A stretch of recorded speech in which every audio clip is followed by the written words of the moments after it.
Hello everyone, my name is Aishwarya Mishra. Welcome back to my YouTube channel radiation technology. तो आज के हम हमारे वीडियो में राजस्थान पैरामेडिकल काउंसिल, जो कि हमारे राजस्थान में पैरामेडिकल कोर्स जैसे कि DRT, DMLT, DBBT या DOFTO, DOT ये सब करवाती है, उसके प्रीवियस एग्जाम्स के पेपर सॉल्व करेंगे for diploma of radiation technology, जो कि हमारा कोर्स है DRT। ठीक है, सब्जेक्ट हमारा है आज का एनाटॉमी, फिजियोलॉजी एंड पैथोलॉजी। उसका ये पेपर है 2017 ईयर का।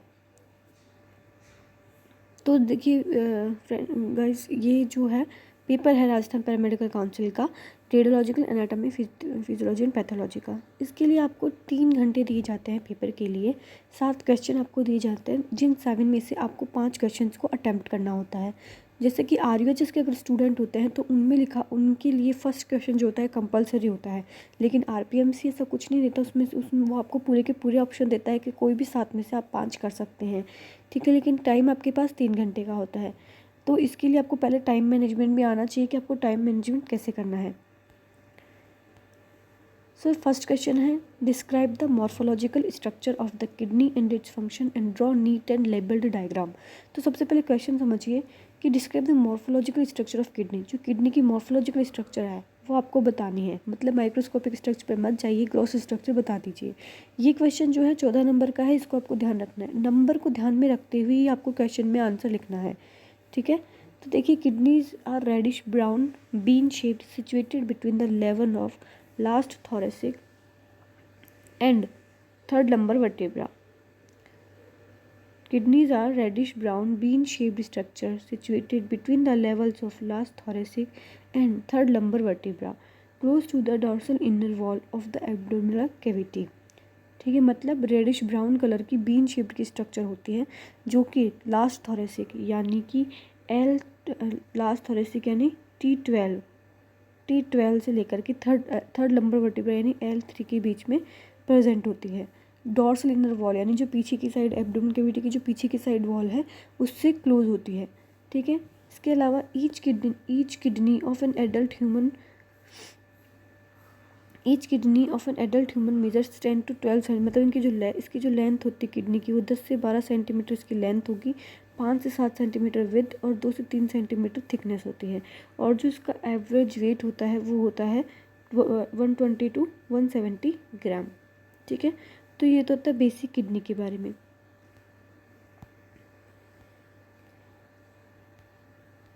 ठीक है, अब अगर हम इसकी थोड़ी बहुत अगर मैं आपको सुपरफिशियली बता देती हूँ, बाकी आपको इसमें जो करना है पूरी मॉर्फोलॉजिकल स्ट्रक्चर बतानी है अच्छे से। तो देखिए, इसके अंदर कि जो किडनी की इनर कॉन्केव सर्किस होती है उसमें एक हाइलम, उसमें एक नोच निकली हुई होती है जिसे कहते हैं हाइलम, जिसके अंदर से यूरिटर, ब्लड वेसल्स और नर्व्स एंटर करते हैं। तो ये देखिए, जो ये नोच से निकली हुई है, ये यहाँ पे देखिए, इसे कहते हैं नोच। नोच का मतलब क्या होता है, ये अंदर से यूँ है ना, इसको बोलते हैं नॉच। ठीक है, इसके अंदर से अब देखिए वेन, नर्व, आर्टरीज जो भी चीज़ें हैं वो इसके अंदर से एंट्री करती है। इसके अलावा inner to the hilum is a broad funnel shaped space called the renal pelvis with projections called calyx. यानी इनर रीनल हाइलम के अगर अपन अंदर जाएंगे तो एक फनल शेप्ड कीप के आकार की स्ट्रक्चर जो होती है, इसमें क्या होता है उसे कहते हैं रीनल पेल्विस। ये जो कीप के आकार की स्ट्रक्चर रीनल पेल्विस है और इसमें से प्रोजेक्शंस निकले हुए हैं। ठीक है, इनको अपन कहते हैं कैलिक्स, जिसमें से कुछ तो होते हैं जो छोटे वाले हैं, मतलब जी देखिए ये क्रीम से कलर के हैं तो कहते हैं माइनर कैलिक्स, और ये जो बड़े वाले हैं इनको कहते हैं मेजर कैलिक्स। ठीक है, the outer layer of kidney is a tough capsule. या जो किडनी की जो लेयर है वो टफ कैप्सूल की बनी हुई होती है। किडनी के अंदर 2 जोन होते हैं, आउटर कॉर्टेक्स, इनर मेडुला। ठीक है, जो बाहर की साइड होगी वो कॉर्टेक्स होगी और अंदर की साइड जो होगी वो मेडुला होगी। जैसे कि देखिए, ये रीनल कॉर्टेक्स है और ये रीनल मेडुला है अंदर की साइड का। ठीक है, अब रीनल मेडुला जो होती है इसके अंदर कुछ मासेस यानी कुछ पिरामिड्स होते हैं। ये जो पिरामिड की स्ट्रक्चर दिख रही है आपको, इन्हें अपन कहते हैं रीनल पिरामिड। ये कहाँ पे प्रेजेंट है, रीनल मेडुला में। ठीक है, इसके अलावा कॉर्टेक्स में क्या होता है, मेडुलरी पिरामिड जो होते हैं कुछ कॉर्टेक्स तक फैले हुए होते हैं, उसे कहते हैं कॉलम्स ऑफ बर्टीनी। मतलब मैं आपको इसमें वापस समझा देती हूँ। एक नॉच होती है जिसे रीनल हाइलम कहते हैं, जिसमें से वेन, आर्टरी, नर्व सेंटर करती है। ये अंदर जा कर के ये इस टाइप से फनल शेप्ड स्ट्रक्चर बनाएगी जिसे कहते हैं अपन रीनल पेल्विस। कुछ छोटे होते हैं जिसे माइनर कैलिक्स ये वाले, और जो बड़े होते हैं उन्हें मेजर कैलिक्स कहा जाता है। इसके अलावा अंदर का जो पार्ट होता है किडनी का, दो भाग में डिवाइडेड होता है, outer part cortex, inner part medulla. Medulla में कुछ इस टाइप से पिरामिड्स प्रेजेंट होते हैं, पिरामिड की संरचना में प्रेजेंट होते हैं, जिन्हें रीनल पिरामिड्स कहा जाता है। ये पिरामिड अगर कॉर्टेक्स तक फैले हुए होंगे तो उन्हें कह देंगे कॉलम्स ऑफ बर्टीनी। ये देखो, ये इसकी लोकेशन होती है किडनी की, इस टाइप से। तो ये होता है आपका पूरा इसकी स्ट्रक्चर। तो आपको इसमें और भी कुछ, जितना भी आप इसमें लिख सकते हो, मतलब जितना भी नहीं, एक 7 क्वेश्चन, 7 नंबर जितना आप इसमें लिखोगे, जितनी भी आउटर स्ट्रक्चर होती है, उससे ज़्यादा इसमें नहीं पूछा। माइक्रोस्कोपिक में नहीं जाना है, पीसीटी डीसीटी उसके अंदर नहीं जाना है, सिर्फ यही स्ट्रक्चर आपको बतानी है। और इसी टाइप से नीट एंड क्लीन डायग्राम पूछा है इसके अंदर। फिर अगर अपन फंक्शंस में देखें तो देखिए, इसमें आपको बहुत सारे फंक्शन, जैसे 6 टाइप के फंक्शन होते हैं। वेस्ट सिक्रीशन, तो आपको इसके अंदर लिखना है कि क्या वेस्ट सिक्रीशन कर सकता है। कि मान लो वेस्ट सिक्रीशन में आपने इसके अंदर लिख दिया है कि यूरिया और यूरिक एसिड को ये वेस्ट, यूरिया और uric acid waste as a waste excrete कर देता है ये, ठीक है। रीअब्जॉर्प्शन ऑफ न्यूट्रिएंट्स में आपने लिख दिया कि जैसे कि ये पूरा, इसमें डिटेल्स लिख सकते हो। जैसे मैंने तो इसमें सिर्फ पॉइंट्स लिखे हैं, जैसे कि ये ग्लूकोज एमिनो एसिड ग्लूकोज को कर देगा, एमिनो एसिड को कर देगा, या फिर सोडियम आयन, बाइकार्बोनेट आयन, इनको भी कर देगा, ठीक है। इस टाइप से मेंटेन करेगा पीएच को। ऑस्मोलैरिटी रेगुलेशन, मतलब इलेक्ट्रोलाइट्स और वाटर के बीच में बैलेंस बना रखेगा। ब्लड प्रेशर को कंट्रोल करेगा। और कुछ एक्टिव कंपाउंड्स कौन से होते हैं, जैसे कि इरिथ्रोपोएटिन वगैरह, इरिथ्रोपोएटिन, ठीक है। और उसके बाद में रेनिन, इनको ये सिक्रेट कर देगा, ठीक है। तो ये सब चीज़ें क्या कौन करता है, ये किडनी के फंक्शंस होते हैं। इसमें आपको मैंने पॉइंट्स लिखे, इसमें आपको थोड़ी थोड़ी डिटेल लिखनी है, जिससे कि क्वेश्चन जो होगा पूरा 14 नंबर का कवर हो जाएगा आपके। और डायग्राम जो है वो आप बिल्कुल नीट एंड लेबल्ड बनाना है, ठीक है। तो अपन नेक्स्ट क्वेश्चन की तरफ जाते हैं। Describe the vertebral column in detail, draw a diagram of typical number vertebra. ये भी 14 नंबर का क्वेश्चन है गाइस। इसके अंदर क्या है, वर्टिब्रल कॉलम के बारे में बताना है। तो वर्टिब्रल कॉलम क्या होती है, बैकबोन या फिर स्पाइन का पार्ट होती है एक्सियल स्केलेटन का। बैकबोन या स्पाइन बोला जाता है, पार्ट किसका होती है, एक्सियल स्केलेटन का। स्केलेटल सिस्टम को 2 भाग में बांटते हैं, एक्सियल और एपेंडिकुलर। तो ये किसका भाग है, वर्टिब्रल कॉलम एक्सियल का। वर्टिब्रल कॉलम जो होती है एक डिफाइनिंग कैरेक्टरिस्टिक होता है किसका, वर्टिब्रेट का, ठीक है। Vertebral column house is the spinal canal. जो स्पाइनल कोड होती है उसमें एक हाउस बनाती है, स्पाइनल कैनाल बनाती है बीच के अंदर, ठीक है, जिसके अंदर स्पाइनल कोड को ये इनक्लोज करता है और प्रोटेक्ट करके रखता है, ठीक है। आपको सबसे पहले इसमें वर्टिब्रल कॉलम के बारे में डिटेल में बताना है कि ये वर्टिब्रल कॉलम क्या होती है। फिर इसके जो होते हैं 5, इसमें ये बता देना है कि इसके रीजन की बेसिस पे 5 भागों में डिवाइडेड होती है। Cervical, thoracic, lumbar, sacrum, coccyx. कितने होते हैं, सर्वाइकल होते हैं 7, और थोरेसिक होते हैं 12, लंबर होते हैं 5, सैक्रम कॉक्सिक्स 1, ठीक है। तो ये सब आपको बताना है। पहले ये भी बताना है कि पहले स्टार्टिंग में, मतलब इन्फेंट्स में, फीटल में 33 होती है, ठीक है। उसके बाद में जो होती है सैक्रम कॉक्सिक्स फ्यूज जाती है, तो टोटल नंबर इसका 26 हो जाता है। ये सब इसके बारे में आपको अच्छे से एक्सप्लेन करना है वर्टिब्रल कॉलम के बारे में। फिर उसके बाद में आपको बता देना है इसकी लंबर वर्टिब्रा की टिपिकल स्ट्रक्चर। तो इसमें भी आप लिख सकते हो कि जो वर्टिब्रा की टिपिकल स्ट्रक्चर होती है वो 2 पार्ट की होती है, बॉडी और arch. Lumbar body, lumbar arch के अंदर एक फोरामेन भी प्रेजेंट होता है, जिसमें से स्पाइनल कॉर्ड, इस फोरामेन में से स्पाइनल कॉर्ड पास होती है, ठीक है। इसे बोलते हैं वर्टिब्रल फोरामेन। तो ये आपको, और ऊपर से यही आपको ऐसा का ऐसा ही डायग्राम आपको बनाना है। तो ये हो जाता है हमारा सेकंड क्वेश्चन 14 नंबर का। नेक्स्ट होता है describe structure of the pituitary gland and hormones secreted by the anterior pituitary and their function. तो सबसे पहले तो आपको पिट्यूटरी ग्लैंड की स्ट्रक्चर बतानी है अच्छे से, ठीक है।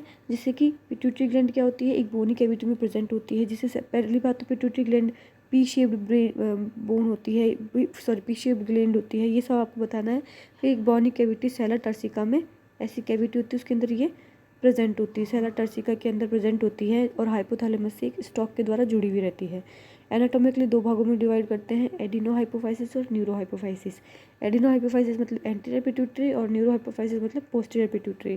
जैसे कि हम इसके अंदर देख सकते हैं कि ये देखो यहाँ पर ये प्रेजेंट है, ये कैविटी है सेला टर्सिका किसके अंदर मिलती है, स्फेनॉइड बोन के अंदर, ये एक नॉच से मिलती है, उसके अंदर प्रेजेंट होती है पिट्यूटरी ग्लैंड।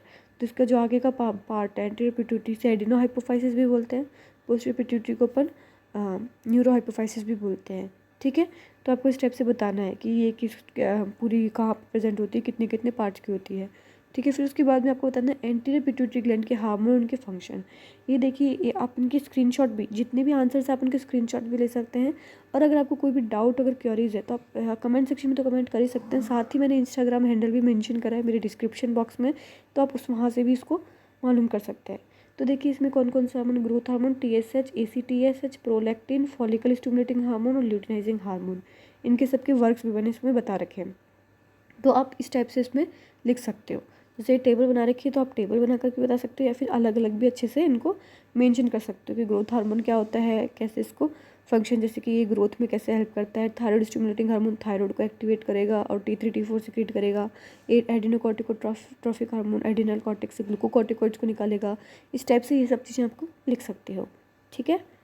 नेक्स्ट आता है शॉर्ट नोट्स। तो शॉर्ट नोट्स जो होते हैं इसमें, इस पेपर में, जैसे कि RVH इसमें 5 नंबर के होते हैं, और अब RPMC में भी पेपर का ये जो लेवल, पेपर के जो मार्क्स है बढ़ा दिए हैं, बट उस टाइम पे ये 3.5 नंबर में ही पूछा गए हैं शॉर्ट नोट्स। ठीक है। तो सबसे पहले आती है थायराइड ग्लैंड। आपको थायराइड ग्लैंड के बारे में क्या लिखना है कि थायराइड ग्लैंड क्या होती है और ये क्या करती है, बस आपको इतना सा लिखना है शॉर्ट नोट्स में कि थायराइड ग्लैंड एक बटरफ्लाई शेप ग्लैंड है।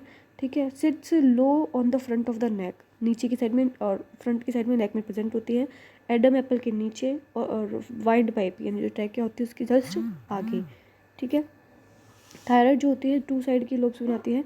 ठीक है। 2 लोब होते हैं इसके अंदर, ये लोब और ये लोब, और ये बीच में किसके द्वारा कनेक्टेड होते हैं, इस्थमस के द्वारा। ये होता है इस्थमस। ठीक है।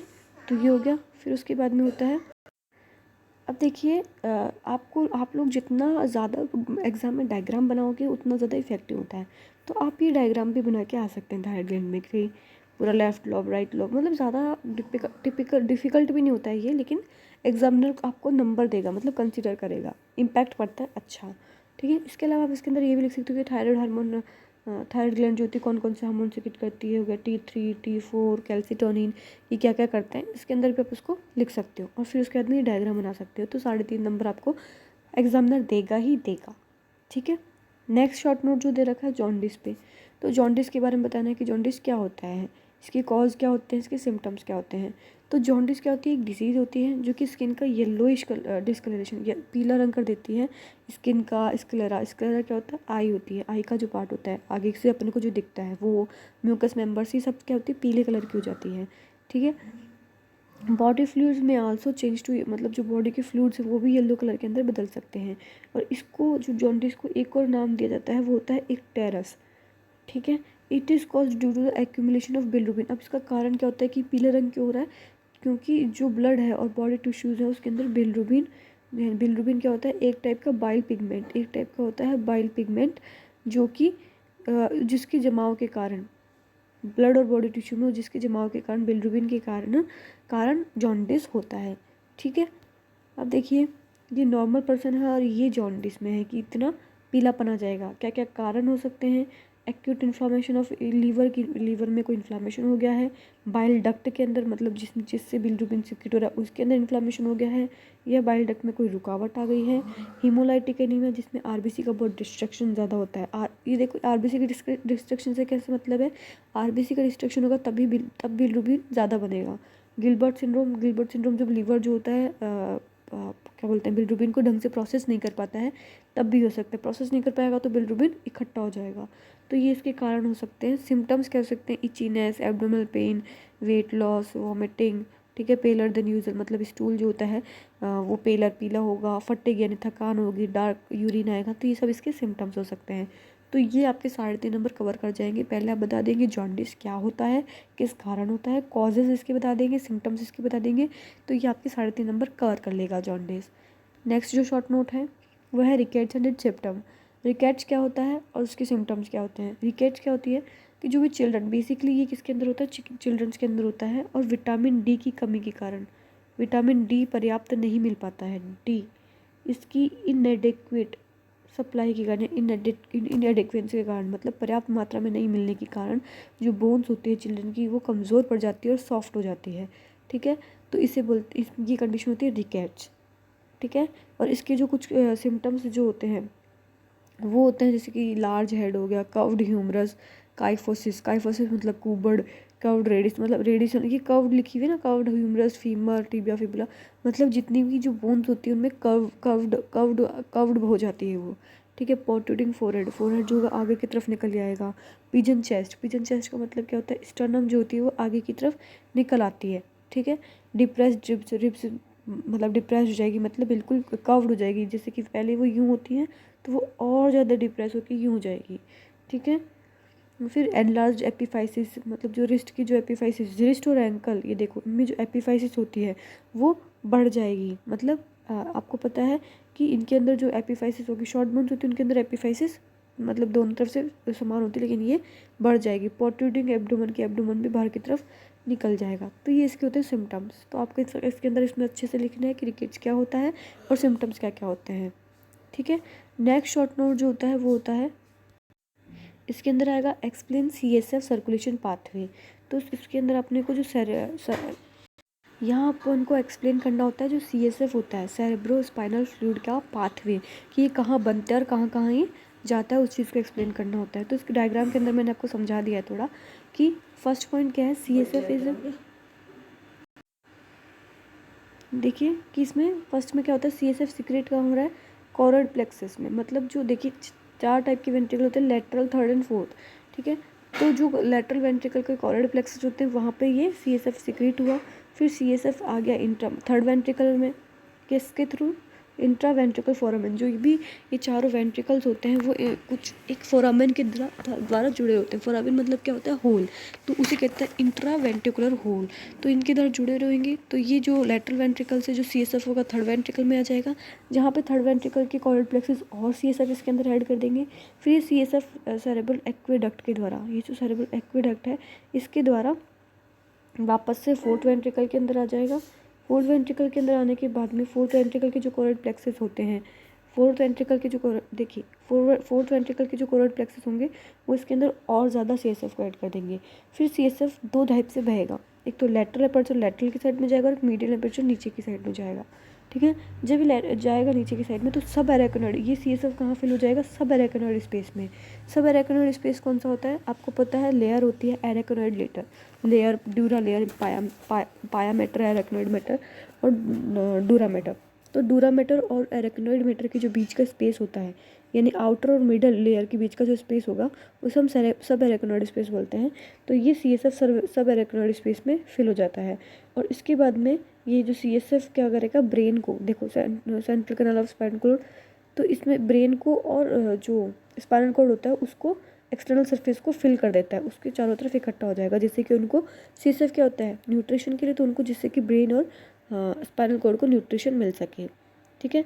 अब इसके बाद में जिसका काम पूरा हो गया ब्रेन और स्पाइनल कॉर्ड को न्यूट्रिशन देने का, तो ये क्या करेगा, अब जो एरेक्नोइड विलाय होते हैं, कुछ प्रोजेक्शंस निकले हुए होते हैं एरेक्नोइड लेयर से, तो ये एरेक्नोइड विलाय जो होंगे वो CSF को वापस से रिअब्जॉर्ब कर लेंगे और डूरा वेनस, जो डूरा मैटर उसके साइनस के अंदर से वापस से उसको रिस्टोर कर लेंगे, ठीक है।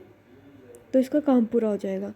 तो यहाँ पे क्या हुआ, ये वन जगह, यहाँ पे जो लेटरल वेंट्रिकल है यहाँ पे ये बना, फिर ये गया था थर्ड वेंट्रिकल में और ऐड हुआ, फिर फोर्थ वेंट्रिकल में गया, फोर्थ वेंट्रिकल में और ऐड हुआ, फिर लेटरल और मीडियल अपर्चर से बहा, ठीक है। फिर उसके बाद में सब एरेक्नोइड स्पेस में गया, ब्रेन और स्पाइनल कॉर्ड को न्यूट्रिशन दिया और वापस से विलाइनस को स्टोर कर लिया। तो इसी टाइप से आपको पॉइंट टू पॉइंट वाइज लिख के आना है, और अगर आप डायग्राम बना सकते हो तो बहुत ही अच्छा होगा।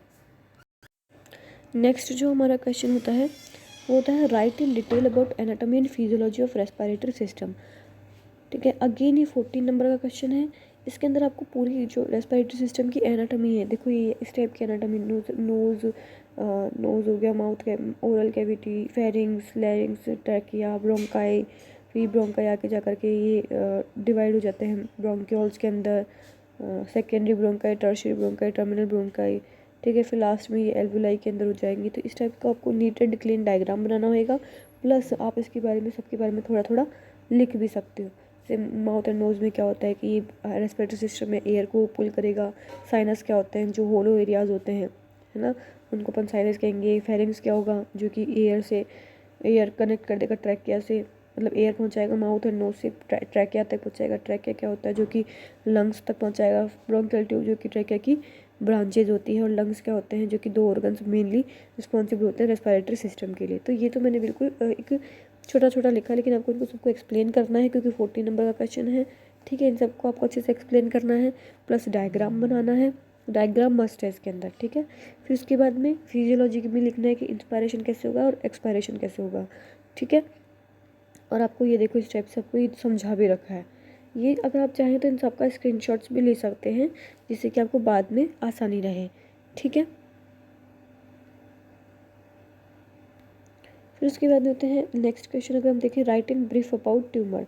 तो अब ये जो 6 नंबर का जो क्वेश्चन इसमें इन्होंने दिया है, इसमें 2 पार्ट दिए हैं, tumour and pyrexia A and B, लेकिन ये 7-7 नंबर के दिए हैं, ठीक है। 7 नंबर को कंटेंट करता है।